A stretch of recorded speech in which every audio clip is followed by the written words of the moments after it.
How to fix Instagram followers glitch on Android or iOS phone. Hello guys, today's video I'm gonna show you how to fix Instagram followers glitch.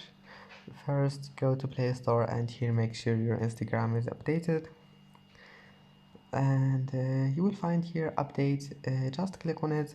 Now if that doesn't fix your problem, go to settings, scroll down until you find apps. This one is only for Android phones. Go to apps, type here Instagram, click on it, and once you're here click for stop, and then you go to storage, tap clear cache, and now your problem must be fixed. And if you have an iPhone, just you will need to uninstall your Instagram, and to install it again you will need to log in again to all your accounts, but that will fix your problem. And that's it. Don't forget to like and subscribe, and see you in the next video.